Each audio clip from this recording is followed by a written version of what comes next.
اور بندے کے پاس چھری کانٹا ہے، مرچ مسالہ ہے، تیل کڑھائی ہے، جب تو کھائے گی جھٹکا دے کے تیرے گلے میں پھانس دے گا، پھر تو تڑپے گی، چھری کانٹے سے کاٹے گا، مرچ مسالہ لگائے گا، تیل کڑھائی میں بھونے گا، اور 32 دانتوں کے نیچے چبا کے تیری ہڈیاں کتے کے سامنے پھینکے گا۔ بڑی مچھلی تو تجربے کار تھی، وہ سمجھا کے چلی گئی، اور ان کے منہ میں پانی آ رہا تھا چھوٹی چھوٹی مچھلیوں کے دیکھ کر۔ اس کو قریب گئی تو کھایا تو مزہ بہت آیا، کھاتے کھاتے کنڈی اندر گئی، باہر والے نے جھٹکا دے کے گلے میں پھنسا دیا، اب تڑپ رہی ہے۔ اب بندہ بھی دیکھا، چھری کانٹا بھی، مرچ مسالہ بھی، تیل کڑھائی بھی، وہ تو پھر سب نظر آ گیا۔ جب موت کا جھٹکا لگے گا پھر سب کچھ نظر آ جائے گا، اس وقت کا نظر آنا بیکار۔ موت پر تو سبھی مسلمان ہو جاتے ہیں، فرعون بھی ایمان لے آیا۔ یہ تو اس سے ہے ایمان والو، موت سے پہلے پہلے موت کی تیاری کر لو، جب موت کا وقت آ جاتا ہے تو ہرگز مہلت نہیں ملتی۔ پھر آدمی کہتا میں توبہ کر لیتا، میں زندگی بدل لیتا، میں صدقہ دے دیتا، میں خیرات کر دیتا، میں اچھے عمل کر لیتا، میں اللہ۔ اب پچھتائے کیا ہو جب چڑیا چگ گئی کھیت۔ یہ مال و متاع کی مشغولی، اہل و عیال کی مشغولی ایسی چیزیں ہیں جو آخرت کی تیاری میں کوتاہی کا سبب بنتی ہیں۔ حضرت شیخ لکھتے ہیں رنگالے نہ چندیا گندھالے نہ سی، تو کیا کیا کرے گی اری دن کے دن، نہ جانے بلا لے پیا کس گھڑی، تو دیکھا کرے گی کھڑی دن کے دن۔ جیسے شادی سے پہلے شادی کی تیاری، بارات سر پہ آ گئی، تیاری بالکل نہیں، موت سر پہ آ گئی، کوئی تیاری نہیں۔ یہ تو آدمی پھر آدمی جو آخرت میں جائے گا اور پھر آخرت کے مناظر دیکھے گا، پھر قیامت کا ایک دن 50,000 سال کا، ساری دنیا وہاں ہوگی، پھر اعلان ہوگا فلاں بن فلاں کا بیٹا ناکام ہو گیا۔ آج دوستو اس کو پھر زنجیر ناک میں ڈال کر تپتی ہوئی پاخانے کے راستے سے نکال کر اس کو جکڑا جائے گا، ساری دنیا دیکھے گی، پھر چیخے گا او میں توبہ کر لیتا، او میں زندگی بدل لیتا۔ اونٹ کی گردن کے برابر موٹی سانپ، خچر کے برابر بچھو، آگ کا جلانا، فرشتوں کا مارنا، بھوک کا ستانا، اتنی شدید بھوکوں کے ساتھ کون کڑوا زہر کھا جائے گا، ابلتا خون اور پی جائے گا، پتہ نہیں کتنے مدتوں۔ آج تو توبہ کر لو، زندگی بدل لو۔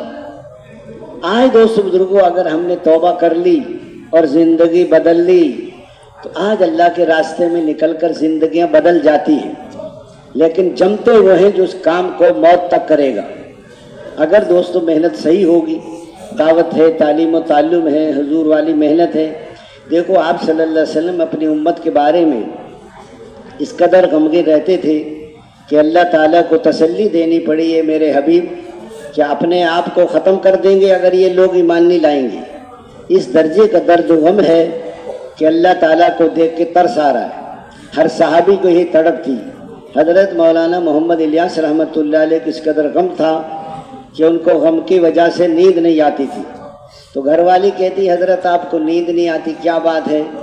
فرماتے تھے اگر آپ کو بھی یہ غم لگ جائے تو ایک کی بجائے 2 ہو جائیں۔ فرماتے تھے کسی کی شب سوتے کٹے ہے اور کسی کی شب روتے کٹے ہے، یا الہی ہماری کیسی شب ہے، نہ سوتے کٹے ہے نہ روتے کٹے، نہ روتے رات گزرتی ہے نہ سوتے رات گزرتی۔ اتنا درد و غم۔ آج بتائیے ان کی 20 سال کی محنت سے ساری دنیا میں کتنے تبلیغ والے بن گئے، کتنی مسجدیں، مدرسے، سارا جمع ہو کر ان کے نام اعمال میں جا رہا ہے۔ آج دوستو بزرگوں بھائی محنت ہے، اگر توبہ کر لیں گے، زندگی بدل لیں گے تو دنیا بھی بنے گی اور آخرت بھی۔ موت آئے گی تو 500 فرشتے آئیں گے روح نکالنے کے لیے کہ پاک جسم کی پاک روح نکل اللہ کے حکم سے، اللہ تجھ سے راضی تو اللہ سے راضی، زندگی گزارو رمضان کی طرح، تو موت آئے گی عید کے چاند کی طرح۔ جیسے لوگ عید کے چاند کو دیکھ کے خوش ہوتے ہیں، اپنی موت کو دیکھ کے خوش ہوں گے۔ اس لیے 500 فرشتے، سب کے ہاتھوں میں گلدستے اور ریشمی رومال، ہر فرشتے کی چاہت ہے اس پاکیزہ روح کو میں لے کر جاؤں۔ اس لیے فرمایا اس کے بعد جب آدمی مر جاتا ہے قرآن اس کے سرانے آ کے کھڑا ہو جاتا ہے، جب غسل دیتے ہیں سینے اور کفن کے درمیان چلا جاتا ہے، جب قبر میں اتارتے ہیں تو حسین نوجوان کی صورت میں ساتھ جائے گا، اور فرشتے کہتے ہیں کہ تم ہٹ جاؤ، ہم نے تو سوال کرنے ہیں، اس نے کہا میں اس کو نہیں چھوڑ سکتا کہ یہ میرا ساتھی. آج بتائیے آپ 4 منٹ کے لیے بیوی کہہ رہی ہے میرا تو دل ہی نہیں لگتا تیرے بغیر, تو کہاں جا رہا ہے 4 مہینے میں. اسے کہو قبر میں چلی جائے آپ کے ساتھ, کبھی کوئی بھی نہیں جاتا. یہ باہر سے سب محبتیں جتاتے ہیں, قبر میں تو قرآن جائے گا, اعمال جائیں گے, یہ اللہ کا راستہ جائے گا. پھر دوستو قیامت کا دن ہوگا. فرمایا پوری دنیا سے 10 گنا بڑی جنت, دنیا میں تقریباً 195 ملک ہیں, اس سے 2000 ملکوں کے برابر تو جنت کا رقبہ ملے گا. ایک ایک محل جس میں 70 ہزار کمرے, اور ہر کمرے کے 70,000 دروازے, اور ہر دروازے پر 70,000 فرشتے سلام کریں گے. قالینیں بچھی ہوں گی, پردے پڑے ہوں گے, اور گوشت بھنے ہوں گے, اور پھل پکے ہوں گے, دودھ شہد کی نہریں ہوں گی, ہمیشہ کی جوانی ہوگی, ہمیشہ کی صحت ملے گی, اللہ کا دیدار ہوگا, حضور صلی اللہ علیہ وسلم کا پڑوس ملے گا. فرمایا ایک ایک محل میں مسیریاں, سونے چاندی کے بنے مکانات, اور ایسی فرمایا حوریں جو مردہ سے بات کرے تو زندہ ہو جائے, اور کڑوے سمندر میں تھوکے تو میٹھا ہو جائے. بتاؤ جس کا تھوک کتنا میٹھا ہے وہ خود کتنی میٹھی ہوگی. بتاؤ ایک بیوی کے پیچھے ساری زندگی لگا دی, وہ بھی راضی نہیں ہوتی کہ میں نے تیرے گھر میں سکھ نہیں دیکھا آج تک. ہمیشہ کی جوانیاں, ہمیشہ کی صحت. جنت میں ایسے درخت ہیں جو نیچے سے نکلیں گے سونے کے گھوڑے, اور اوپر سے نکلیں گے کپڑوں کے جوڑے. آدمی سونے کے گھوڑوں پہ بیٹھ کر جنت کے جوڑے پہنے گا, اور ہمیشہ کے لیے اللہ کا دیدار ہوگا, حضور کا پڑوس ملے گا. آج تو 10 دفعہ سورت اخلاص پڑھو تو محل بن جاتا ہے. کون کون بنائیں گی؟ ہاتھ کھڑا کرنے سے نہیں بناؤ گے, تمہیں یقین ہوگا تو بناؤ گے. 20 دفعہ پڑھو تو 2 محل بن جاتے ہیں, 30 دفعہ پڑھو تو 3 بن جاتے ہیں. کسی کا بچہ مر جائے, اللہ تعالیٰ فرماتے میرے فرشتے میرے بندے کے بچے کی جان نکال لی, کہ اللہ نکالی. اس نے کیا کیا؟ کہ اس نے صبر کیا, اس نے جنت میں محل بنا دو, اس پہ بیت الحمد لکھ دو. مذاق میں بھی جھوٹ چھوڑ دیا تو جنت کے درمیان میں محل, اور اپنا حق چھوڑ دیا, حق مانگوں گا لڑائی ہو جائے گی, جنت کے کنارے پر محل. بہت اچھے اخلاق ہو تو جنت میں اوپر کے درجے میں محل. فرمایا آپ 12 سنتیں جو روز پڑھتے ہیں اس پر بھی روزانہ محل بنتا ہے. آپ کسی کی عیادت کے لیے جا رہے ہیں یا ملاقات کے لیے جا رہے ہیں, ایک فرشتہ پکار کر تیرا چلنا مبارک, تو نے جنت میں اپنا ٹھکانہ بنا لیا. مسجد بن رہی, حضور نے جب مسجد نبوی بنانے کا ارادہ کیا, فرمایا جو مسجد بنائے گا اللہ تعالیٰ اس کے جنت میں محل بنائیں گے. عورتوں نے عرض کیا یا رسول اللہ ہم بنائیں گے, اور مردوں نے عرض کیا یا رسول اللہ ہم بنائیں گے. فرمایا دن کو مرد بنائیں گے, رات کو عورتیں بنائیں گی. سب کو یقین تھا کہ محل بن جائے گا. ایک آدمی مکان بنا کر بیچتا تھا, تو اس نے جو بڑا کام کرنے والا تھا نا, جو بڑا مستری, اس نے کہا ٹھیکیدار صاحب میں بوڑھا ہو گیا ہوں, میں مکان نہیں بنا سکتا. اس نے کہا یہ 10 مرلے کا مکان ہے, یہ تم بنا دو پھر جاؤ. خیر اس نے 1-2 مہینے میں وہ تیار ہو گیا. اس نے کہا ٹھیکیدار صاحب یہ مکان کی چابی پکڑو, اور یہ مکان. اس نے کہا بھائی یہ مکان آپ کو ہدیہ ہے. وہ مستری سر پکڑ کے بیٹھ گیا کہ تو مجھے پہلے بتا دیتا کہ تیرا ہے تو میں کیسا بناتا اس کو. حالانکہ ان مکانوں میں رہنا نہیں ہم نے. ایک آدمی کہہ رہے گا شیخ صاحب آپ بھی کرائے کے مکان پہ رہتے؟ اس نے کہا چودھری صاحب سبھی کرائے پہ رہتے ہیں, کوئی تھوڑا تھوڑا دیتا ہے, کوئی کھٹا دے دیتا ہے, کسی نے نہیں رہنا, سب کے جنازے نکلیں گے ان مکانوں سے. یہ رہنے کی جگہ نہیں ہے. آئے دوستوں بزرگوں بھائیوں, یقین بدل جائیں, طریقے بدل جائیں, اللہ تعالیٰ کے خالق ہونے کا یقین آ جائے, اس کے مالک ہونے کا یقین آ جائے. ساری دنیا مل کر ایک لنگڑے مچھر کے ٹیڑے پر کو سیدھا نہیں کر سکتے, کو گھاس کے تنکے کو بنا نہیں سکتا, کو بنے ہوئے کو توڑ نہیں سکتا, کو ٹوٹے ہوئے.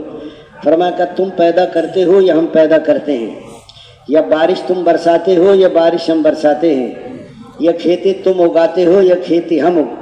اے میرے بندو تم تو سب کے سب ننگے ہو, کپڑے میں پہناتا ہوں, تم سب کے سب گمراہ ہو, ہدایت میں دیتا ہوں, تم سب کے سب بھوکے ہو, رزق میں دیتا ہوں. فرمایا دوستو بزرگوں بھائیوں, ساری دنیا مل کر ذرے کے برابر بنا نہیں سکتے. ذرا بازو میں طاقت آ گئی, مول صاحب آپ کو تو مل جاتا ہے, ہم تو کما کر قدر پیچھے چلے جائیں. جب ماں کی گود میں پیشاب پاخانہ نکل جاتا تھا، اور پیچھے جائیں جب ناپاک خون خوراک تھا، اور پیچھے چلے جائیں جب سبزی اور غلوں میں پھیلے ہوئے تھے، اور پیچھے جائیں تو زمین کے ذرات میں، سورج کی شعاؤں میں، چاند کی کرنوں میں، ہواؤں کی لہروں میں، کھاد کی گندگی میں، بارش کے قطرات میں، زمین کے ذرات میں، سورج کی شعاؤں میں، کھاد کی گندگی میں انسان پھیلا ہوا تھا۔ دیکھنے سننے والا ہم نے بنایا۔ اللہ تعالیٰ بارش کو برساتے ہیں، پھر کھیتیوں کو اگاتے ہیں، پھر ماں باپ کھاتے ہیں، پھر پانی پر تصویر بنا ہے۔ دنیا میں کوئی مصور جو پانی پر تصویر بنائے؟ جمع ہوا خون، پھر گوشت کا لوتھڑا، لوتھڑے میں ہڈیاں، اور ہڈیوں پر گوشت، اور گوشت۔ ایک دن کے بچے کو دودھ پینا کون سکھاتا ہے؟ ساری دنیا کی مائیں مل جائیں، ایک دن کے بچے کو دودھ پینا نہیں سکھا سکتی۔ فرمایا چھوٹے بچے کو رزق دینے والا، اور ٹوٹی ہڈی کے جوڑ دینے والا، اور پیاسوں کی پیاس بجھانے والا، اور بھوکوں کے پیٹ بھرنے والا، اور ننگوں کو کپڑا پہنانے والا، اور مسافر کو ٹھکانہ دینے والا، اور مجبوروں کی پکار سننے والا، بے سہاروں کا سہارا، درد مندوں کے درد دور کرنے والا، غم زدوں کا راحت رساں، ہر اکیلے کا ساتھی، اللہ اتنا قریب،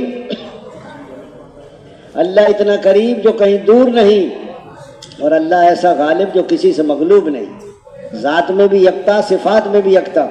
اس لیے دوست بزرگوں بھائی، اللہ کے خالق ہونے کا یقین آ جاتا تو اللہ کے احسانات میں یہ دب جاتا، اور اللہ کے مالک ہونے کا یقین آ جاتا تو کبھی اپنے اعضاء جوارح کو غلط استعمال نہ کرتا۔ آنکھوں کا مالک میں نہیں ہوں، آنکھوں کا مالک اللہ ہے، اللہ نے آنکھیں امانت دی ہیں، اس کو دیکھو، اس کا غیر محرم کو دیکھو تو حرام۔ فرما بردار بیٹا بیٹی ماں باپ کو محبت کی نگاہ سے دیکھے تو مقبول حج کا ثواب۔ اس لیے فرمائے ہم کسی چیز کے مالک نہیں ہیں۔ زبان دوست حضرت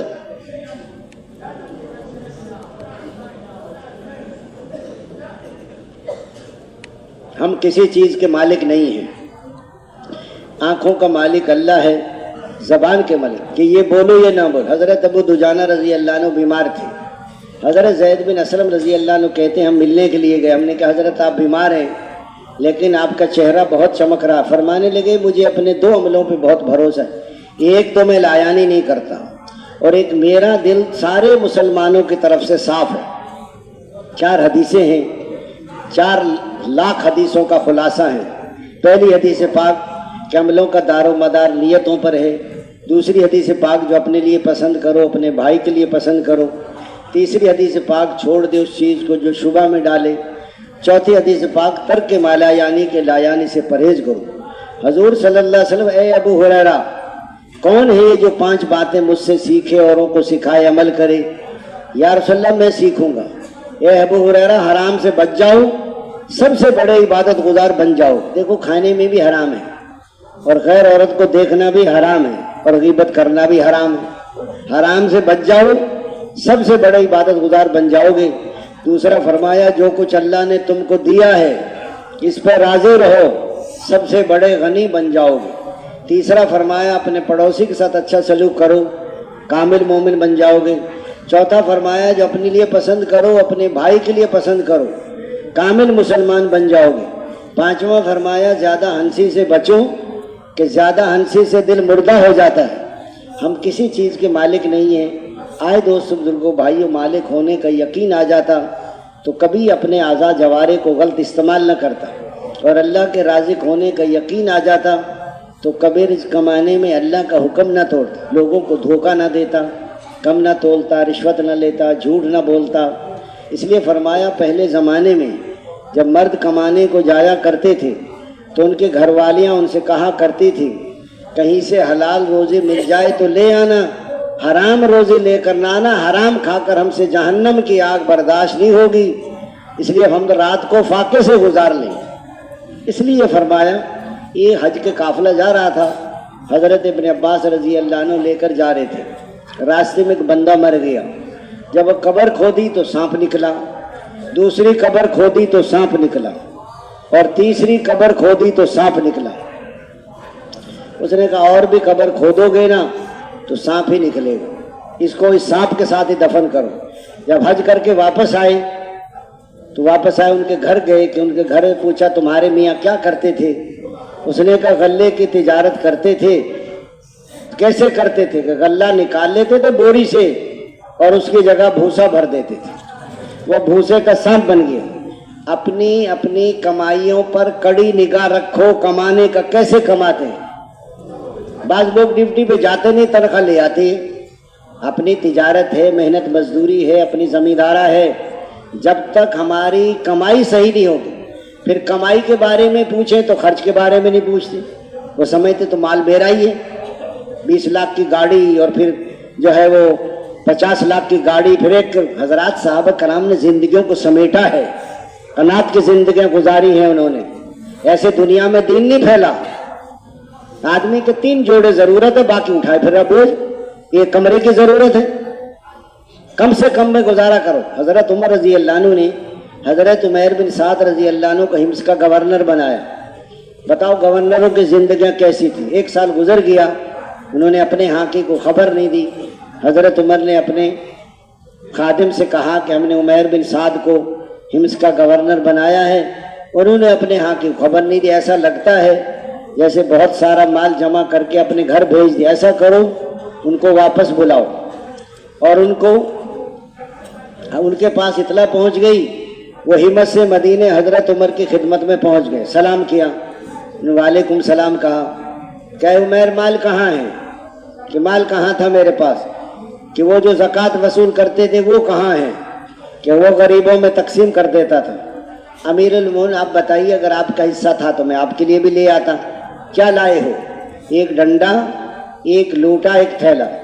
حضرت عمر رضی اللہ عنہ فرمایا سواری کہاں ہے؟ سواری نہیں ہے, پیدل آیا ہوں. حمص سے مدینے پیدل. گورنر ہیں, 1000 میل, 1500 کلومیٹر. رنگ کالا ہو چکا تھا, بال ان کے بڑھ گئے تھے. 1 ڈنڈا, 1 لوٹا, کہ حمص والوں نے سواری نہیں دی. کہ جی میں نے مانگی نہیں, انہوں نے دی نہیں. حضرت عمر نے فرمایا بڑے برے لوگ حمص کے, اپنے گورنر کو سواری بھی نہیں دی. حضرت عمیر بن سعد نے کہا امیر المومنین, خود ہی تو آپ غیبت سے منع کرتے ہیں, خود ہی ان کی غیبت کر رہے ہیں. وہ تو اچھے لوگ ہیں, وہ تو صبح کی نماز پڑھتے ہیں, اور جو صبح کی نماز پڑھے وہ اللہ کی حفاظت میں آ جاتا ہے. حضرت عمر رضی اللہ عنہ نے دیکھا کہ بڑی زاہدانہ زندگی ہے.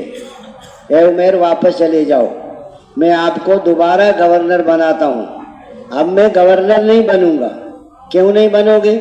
میں نے اپنی گورنری کے زور میں آ کر اور زوم میں آ کر ایک عیسائی کو یہ کہہ دیا کہ اللہ تجھے رسوا کرے. اب میں گورنر نہیں بنتا, آپ مجھے اجازت دے دیں, میں اپنے گھر جاتا ہوں. مدینے سے 3-4 میل دور ایک بستی ان کا گھر تھا. اجازت لے کر اپنے گھر چلے گئے.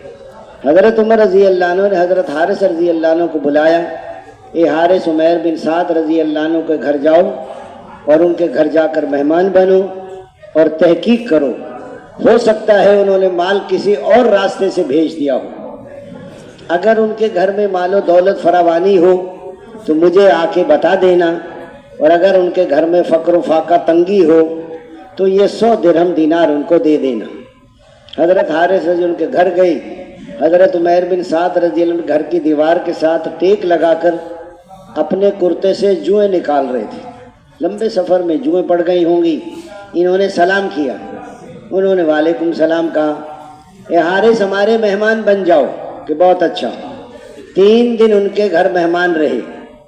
3 دن کے بعد حضرت عمیر بن سعد نے کہا حارث 3 دن سے سارے گھر والے بھوکے ہیں, اتنا ہی کھانا ہوتا ہے جو ہم آپ کو کھلا دیتے ہیں, اور 3 دن سے زیادہ ہم سے فاقہ نہیں برداشت ہوتا.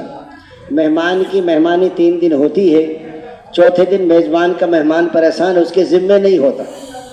جب وہ جانے لگے کہا کہ یہ 100 درہم دیا. حضرت عمر نے ہمیں ضرورت نہیں, لے لو کہ نہیں, لے لو کہ نہیں. اندر سے بیوی نے آواز دی کہ لے لو. بیوی سے کہا کو برتن لے آؤ, گھر میں کوئی برتن نہیں تھا. کو کپڑا لے آئے, گھر میں کوئی کپڑا بھی نہیں تھا. بیوی نے جو کرتا پہن رکھا تھا اس کے نیچے کا حصہ پھاڑا, وہ کپڑے کا ٹکڑا باہر بھیجا. انہوں نے وہ 100 درہم دینار لیے اور لے کر باہر کے باہر ہی یتیموں, غریبوں, رشتہ داروں میں تقسیم کر دیے. 1 پیسہ گھر میں نہیں آیا. بیچاری کا کرتا بھی پھٹ گیا, اور پیسے سارے تقسیم ہو گئے۔ جب حضرت حارث نے یہ ساری کارگزاری حضرت عمر کو سنائی، حضرت عمر رضی اللہ عنہ نے کہا کہ عمیر بن سعد کو بلاؤ، ان کو اے عمیر یہ 5.25 من گندم ہے، یہ لے جاؤ۔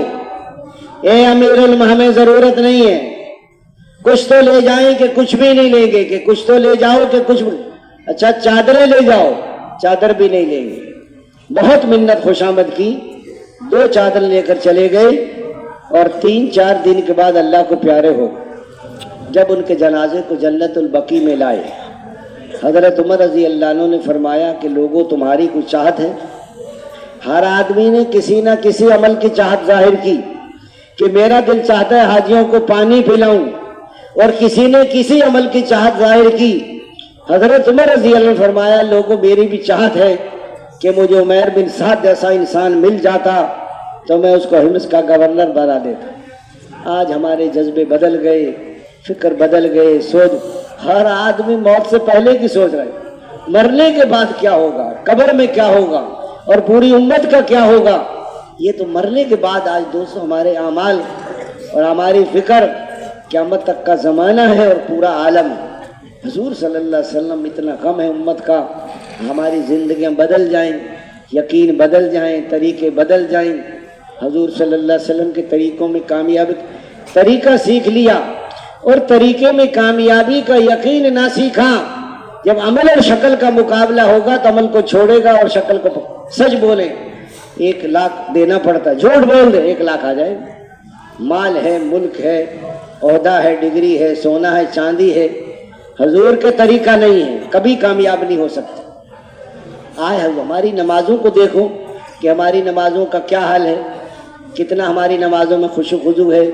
نماز جب بنے گی جو نماز میں صحیح یقین ہو، مسائل والے طریقے ہوں، اللہ کی عظمت کا دھیان ہو، فضائل کا استحضار ہو، نفس کا مجاہدہ ہو، اللہ کو راضی کرنے کا جذبہ ہو۔ اس لیے فرمایا اگر آنکھوں کو صحیح استعمال کر لیا نماز میں تو خشوع نصیب ہو جائے گا۔ ایک آدمی نماز پڑھ رہا ہے، نہ اپنی سنتا ہے نہ امام صاحب کی سنتا ہے، بازار کی آوازیں 5 منٹ اس کے کان صحیح نہیں سن سکتے، تو یہ 24 گھنٹے کیا صحیح سنے گا؟ قرآن صحیح ہو، اس کا رزق صحیح ہو، بدن پاک ہو، اس کا رکوع صحیح ہو، سجود صحیح ہو، قومہ صحیح ہو، جلسہ صحیح ہو، فرائض کا پتہ، رزق پاک ہو۔ ایک ہی بات نہیں ہے نماز میں، ایسے نماز نہیں بنے گی۔ حضرت عمر بن عاص رضی اللہ عنہ کے بیٹے کی شادی ہوئی، پہلی رات کے دلہن کے پاس گئے، بیوی سے کہا 2 رکعت نماز پڑھ لوں؟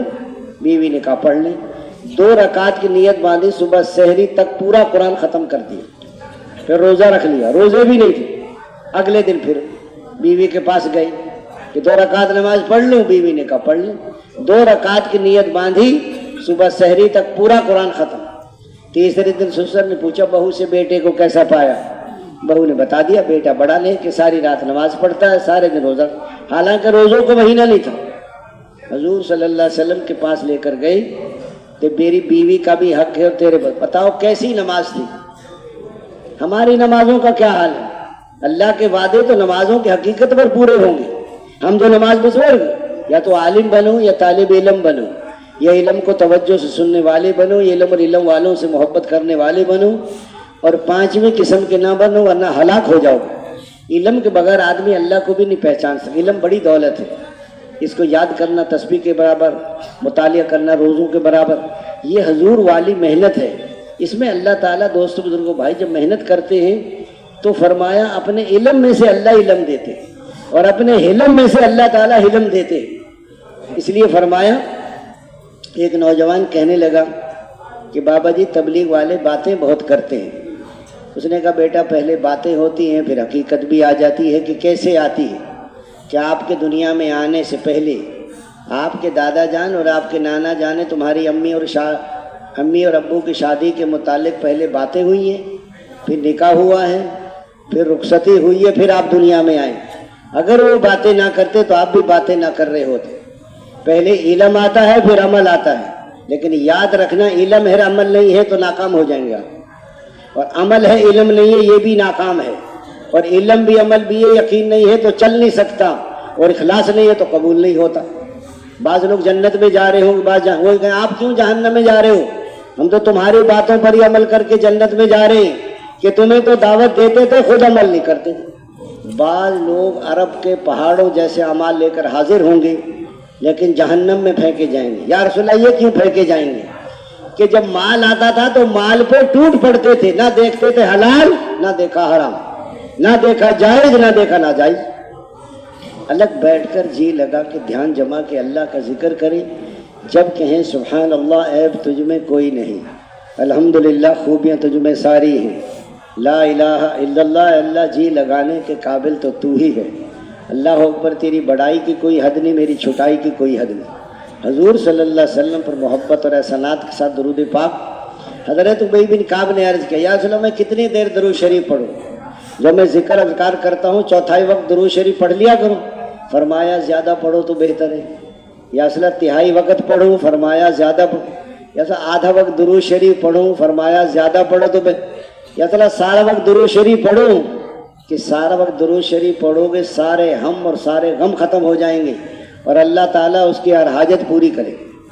بعض کام نہیں ہوتے، ان کے نہ ہونے میں بندے کا فائدہ ہے۔ ایک آدمی باہر ملکوں میں کمانے کے لیے جا رہا تھا، 10 سال کا ویزا، ٹکٹ، پاسپورٹ اس کے بیگ میں، استنجے خانے میں گیا، بیگ چور لے کے بھاگ گیا، اسی میں ٹکٹ، اسی میں پاسپورٹ۔ اب ایک ایک من کی گالیاں دے رہا ہے چور کو۔ جہاز تو چلا گیا لیکن وہ جہاز آ کے سمندر میں گر گیا، سب مسافر مر گئے۔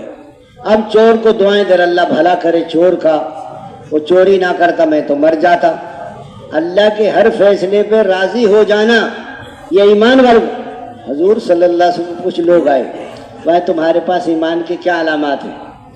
یا رسول اللہ 5 کا آپ نے ہمیں حکم دیا ہے، یہ ایمان مفصل ہے، امنت باللہ وملائکتہ وکتبہ ورسلہ والیوم الآخر والقدر خیرہ وشرہ ومن اللہ تعالی والبعث۔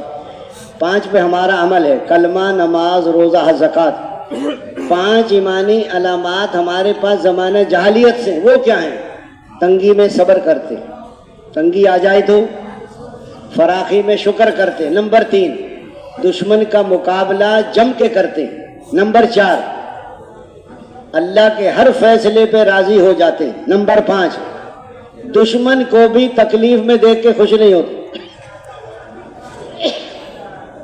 ہمارا تو حقیقی بھائی ہو نا، ہماری ناراضگی ہو اور کسی تکلیف میں مبتلا، ہم کہتے ہیں اس کو صحیح رگڑا لگ رہا ہے اور لگنا چاہیے۔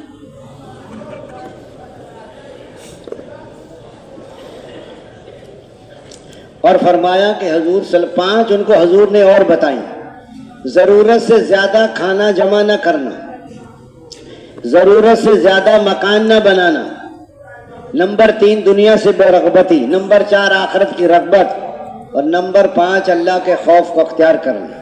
اس لیے فرمایا پچھلی زندگی پہ روتے رہنا اور آئندہ شرع خلاف کو عمل نہیں کرنا۔ آج لاکھوں انسان میری محنت نہ کرنے سے جہنم میں چلے گئے، جیسے میں نے محنت کرنی تھی، رونا تھا، زندگی بدلی۔ استغفار کریں، قرآن کی تلاوت ہے۔ 4 نمبر میں حقوق کی ادائیگی ہے۔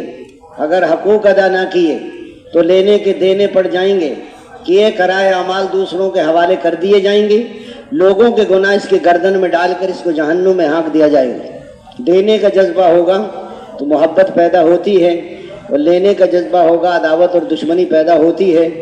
لینے کا جذبہ اچھا جذبہ ہے، اللہ سے لینے کا جذبہ ہو، مخلوق کو دینے کا جذبہ ہو، عبادت کے ذریعے سے لینا ہے، اخلاق کے ذریعے سے دینا ہے۔ رزق کا تعلق عبادت کے ساتھ اور دعاؤں کی قبولیت کا تعلق ہے امر بالمعروف نہی عن المنکر کے ساتھ، ہر ظالم کے خلاف، ہر مظلوم کے ساتھ۔ باپ ظالم ہے اور دشمن مظلوم ہے تو باپ کا ساتھ نہیں دینا۔ ایک نوجوان آیا کوئٹہ سے کہ میرے والد نے مجھے گھر سے نکال دیا۔ میں کیوں نکالا ہے؟ میں نے والد کے خلاف گواہی دی ہے۔ میں کیا گواہی دی ہے؟ میرے والد نے کسی کی زمین پہ ناجائز قبضہ کر رکھا تھا، مجھے عدالت میں لے کے گئے، گواہی دو زمین ہماری ہے۔ میں نے جج صاحب کہا جج صاحب میں جھوٹ نہیں بولتا، زمین ہماری نہیں، زمین دوسروں کی ہے، ابا جان نے ناجائز قبضہ کیا ہو۔ ابا جان کا غصہ، مجھے گھر سے نکال دیا، میں بستر کر۔ اگر یہ چیزیں آ جائیں، سارے غیر مسلم آج اسلام میں داخل ہو گئے۔ تسبیح ہمارے ہاتھ میں، روزہ ہمارے پیٹ میں، نماز یہ ہماری پارٹی ہے، یہ ہماری قوم ہے، یہ ہماری برادری ہے، یہ میری اولاد ہے، جن کی وجہ سے حکم توڑ رہے ہیں، کل کو یہ آپ کے خلاف ہو جائے۔ اس لیے فرمایا دنیا میں لینا ریا ہے، آخرت میں لے، دنیا میں واہ واہ، شہرت، نام و نمود، بدلہ، نیکی کا دریا میں ڈال۔ چھپنا نہیں ہے، چھپنا ہے۔ بڑے بڑے عمل کرنے والے سب سے پہلے جہنم میں پھینکے جائیں گے نیت کے خراب. نیت ایسے نکل جاتی ہے جیسے ہاتھ سے مچھلی نکل جاتی ہے. اس لیے فرمایا نیت کا مسئلہ بڑا اہم ہے. حضور صلی اللہ علیہ وسلم والی محنت میں اخلاص کی بڑی، جتنی دعوت دو گے اتنا ایمان آئے گا، جتنا ایمان آئے گا اتنا اخلاص ہے. میواتی کہنے حضرت جی ہمارا کیا بنے گا آخرت میں؟ حضرت جیسے گندم کے ساتھ مٹی تل جاتی ہے نا اسی بھاؤ ایسے نکل جائیں گے. میواتی کہ حضرت جی اگر اللہ نے چھانا لگا دیا تو کیا ہوگا؟ کہ پھر ہم بھی نہیں نکل سکتے. ڈرتے بھی رہو کرتے بھی رہو. ایمان اور اخلاص دونوں جڑواں بھائی ہیں. جماعت میں ایک امیر صاحب تھے، روزانہ ساتھیوں کی ڈانٹ ٹپٹ کرتے تھے. کبھی کسی کو ڈانٹ دیا کبھی کسی کو، ساتھی پریشان رہتے تھے. ایک دن امیر صاحب کہیں چلے گئے، ساتھیوں کو موقع مل گیا مشورہ کرنے کا. امیر صاحب تو روزانہ نمبر لگاتے ہیں، کیا کیا جائے؟ ایک نوجوان کہنے لگا کہ ہم اصل میں امیر صاحب کی خدمت نہیں کرتے، ہمیں خدمت کرنی چاہیے. جس نے یہ رائے دی اس رات کو اکیلا اٹھا اور امیر صاحب کے سارے میلے کپڑے دھو دیے. جب صبح اٹھے تو بیگ خالی تھا، باہر نکلے تو کپڑے خشک ہو رہے. بہت خوش ہوئے. کس نے دھوئے؟ وہ اخلاص والا تھا، اس نے کسی کو بتایا نہیں. اس دن کے بعد امیر صاحب نے کبھی کسی کو نہیں ڈانٹا. ساتھ ہی امیر صاحب وہ ڈانٹ ڈپٹ کیسے چھوڑ دیا؟ آپ تو روزانہ نمبر لگاتے تھے. اس نے کہا مجھے ڈانٹنے کا خیال تو آتا ہے، جب میں ڈانٹنے لگتا ہوں تو سوچ میں پڑ جاتا ہوں کہیں اس نے کپڑے نہ دھوئے ہوں تو چھوڑ دیتا ہوں. ایک اخلاص والے نے سب کی جان چھوڑا دی. آئے دوستوں بزرگوں بھائیو، ساری دنیا میں جو دین زندہ ہوگا وہ حضور صلی اللہ علیہ وسلم والی محنت اور قربانیوں سے. ایک ہماری قربانی کس درجے کی ہے، ایک صحابہ کرام کی قربانیاں کس درجے کی تھی. جب آواز لگی جہاں کے لیے لگی، جب کہا ہر موقع پہ. نہ جان کی پرواہ ہے، نہ مال کی پرواہ ہے، نہ بیوی بچوں کی. صحابہ کرام بیان کرے یا رسول اللہ مکہ مکرمہ چھوڑنا آسان، مدینہ منورہ چھوڑنا آسان، بیوی بچوں کو چھوڑنا آسان، گھر کاروبار چھوڑنا آسان. یا رسول اللہ جب آپ سے جدا ہوتے ہیں تو پتہ ایسا لگتا ہے جیسے بدن سے روح جدا ہو جائے. اتنی محبت تھی حضور سے، وضو کا پانی نیچے گرنے نہیں دیتے تھے. لعاب دہن کو اپنے ہاتھوں پر ملتے تھے. یا رسول اللہ آپ تو جنت میں اوپر کے درجوں میں چلے جائیں گے اور ہم نیچے کے درجوں میں رہ جائیں گے، اور جنت میں تو ملاقات نہیں ہوگی تو جنت میں دل کیسے لگے گا؟ فرمایا اللہ رسول کی بات کو مان لیں گے، وہ جنت میں ان کے ساتھ ہوں گے اور اوپر والے نیچے والوں سے ملنے آیا کریں گے. آپ حضرات دیکھیں صحابہ کرام کی محنت اور قربانیاں. جس درجے کی محنت اور قربانی اس درجے کی ہدایت، اور جس درجے کی ہدایت اس درجے کا دین، اور جس درجے کا دین اس درجے کی کامیابی. یہ چلی 4 مہینے، سال 7 مہینے تو سمندر کا کنارہ ہے. یہ کنارے پر چلے جاؤ تو آپ کو وضو کا پانی مل جائے گا، مچھلی بھی پکڑ سکتے ہیں. ہیرے موتی لال وہ نکالتے ہیں جو گہرے سمندر میں غوطے لگاتے ہیں. شیطان کہتا ہے غوطہ نہ لگائیے تو ڈوب جائے گا. تبلیغ کا کام تو ہوش کا کام ہے، یہ جوش کا کام نہیں. ہوش کہتے ہیں اتباع سنت کو، اور جوش کہتے ہیں ایمانی جذبے کو. دین مٹتا رہے اور دکانیں چمکتی رہیں، یہ ہوش نہیں، یہ بے ہوشی ہے. حضور پاک صلی اللہ علیہ وسلم نے محنت کی ہے. اللہ نے سارے ایمانیات اور عبادات اور اخلاق اور معاملات اور عدل سارے احکامات کو اللہ نے زندہ کیا. لیکن حضور صلی اللہ علیہ وسلم کے وصال سے کچھ دن پہلے مدینے پر حملہ کرنے کے لیے 2 لاکھ کا لشکر آتا روم کی طرف سے. آپ صلی اللہ علیہ وسلم نے اس کے مقابلے کے لیے حضرت اسامہ بن زید رضی اللہ عنہ کو امیر بنایا اور لشکر کے مقابلے کے لیے ان کو روانہ کیا. لیکن جیسے روانہ کیا حضور صلی اللہ علیہ وسلم کی طبیعت ناساز تھی. حضرت اسامہ حضرت زید کے بیٹے تھے، متبنہ بیٹے کی. حضور کو بھی اسامہ سے بہت محبت تھی. وہ لشکر باہر جا کے جروب میں جا کے ٹھہر گیا. حضرت اسامہ روزانہ آتے تھے، حضور سے مل کے واپس چلے جاتے. پھر کچھ دن کے بعد آپ صلی اللہ علیہ وسلم کی طبیعت اچھی ہو گئی اور لشکر روانہ ہو گیا. پھر سوموار کے دن آپ صلی اللہ علیہ وسلم کی طبیعت ناساز ہوئی اور زوال کے قریب حضور کا وصال ہو گیا. اتنا بڑا صدمہ صحابہ پر کہیں نہیں آیا. اتنی محبت تھی، ہر گھر میں رونے کی آواز.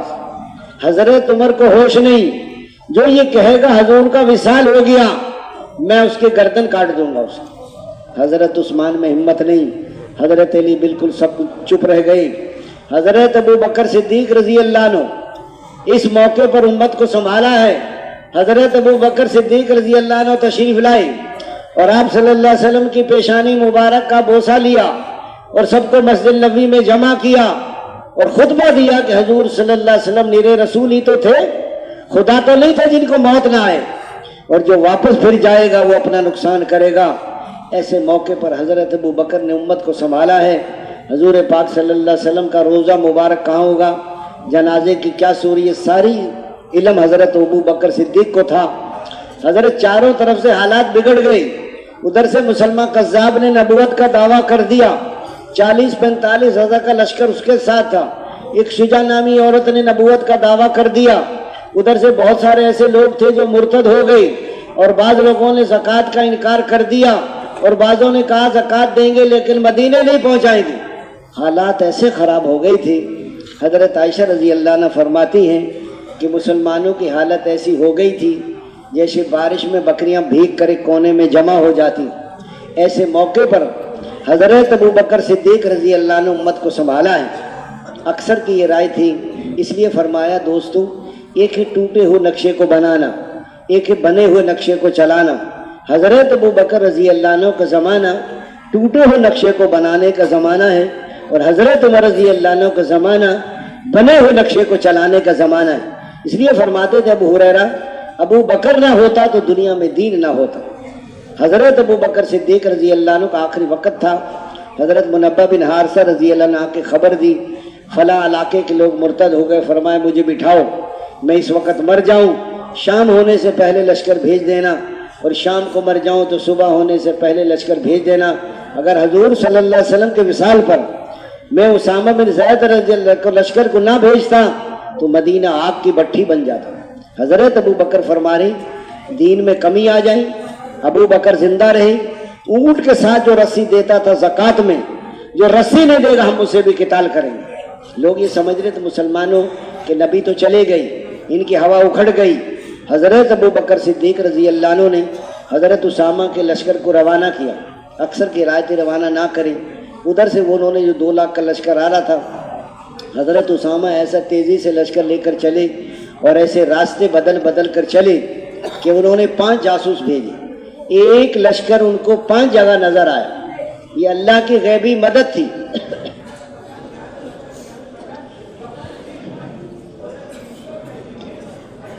وہ دیکھا انہوں نے کہ 5 لشکر تو 5 نظر آئے، باقی جو 400-500 کے قریب بچے، حضرت ابو بکر خود امیر بن کر بستی میں پہنچے، ان سے لڑائی کی، انہوں نے توبہ کی، زکوٰۃ کا اقرار کیا، اور اس کے بعد ظہر کہیں اور پڑھی، مغرب کہیں اور پڑھی، فجر کہیں اور پڑھی، عصر۔